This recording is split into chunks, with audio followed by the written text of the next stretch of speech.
सबसे पहले किसने सुनी थी रामकथा? यहाँ जाने कैसे और कब मिला। इसे सुनने का सौभाग्य रामायण महर्षि वाल्मीकि द्वारा लिखित ग्रंथ है।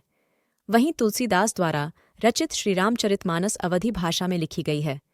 दोनों ही ग्रंथ राम भक्ति से ओतप्रोत हैं। लेकिन क्या आप जानते हैं कि रामकथा को सबसे पहले किसने सुना था? चलिए जानते हैं इसका जवाब। हिंदू धर्म के दो प्रमुख ग्रंथ श्रीरामचरितमानस और रामायण का बहुत महत्व है। यह तो सभी जानते हैं कि रामायण की रचना महर्षि वाल्मीकि जी ने की थी। इन दोनों ही ग्रंथों में प्रभु श्रीराम के संपूर्ण जीवन के बारे में वर्णन मिलता है। धार्मिक मान्यता के अनुसार सिर्फ राम कथा सुनने से व्यक्ति के सभी पाप दूर हो जाते हैं। पौराणिक मान्यता के आधार पर यह माना जाता है कि सबसे पहले रामायण देवऋषि नारद जी ने वाल्मीकि जी को सुनाई थी। लेकिन इसके अलावा कुछ और पौराणिक कथा भी प्रचलित हैं। ऐसे में आइए जानते हैं कि सबसे पहले राम कथा किसने और कैसे सुनी थी। सबसे पहले इस पक्षी ने सुनी राम कथा देवी देवताओं के अलावा सबसे पहले राम कथा सुनने का सौभाग्य किसी मनुष्य को नहीं बल्कि एक कौए को मिला था।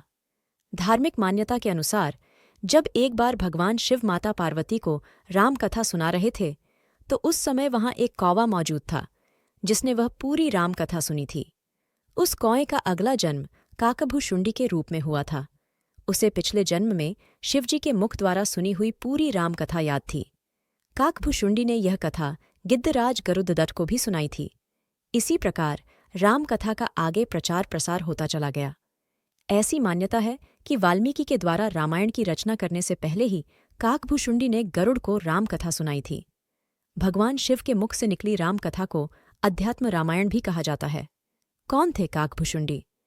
धर्म ग्रंथों में वर्णित कथाओं के अनुसार लोमश ऋषि ने काकभुशुंडी को एक श्राप दिया था जिसके कारण काकभुशुंडी एक कौवा बन गए थे। जब ऋषि को अपने दिए इस श्राप का पश्चाताप हुआ तब उन्होंने उस कौए को राम मंत्र सुनने और इच्छा मृत्यु का वरदान दिया था। प्रभु राम की भक्ति प्राप्त होने के बाद काकभुशुंडी को अपने कौए के रूप से प्रेम हो गया और उन्होंने अपना पूरा जीवन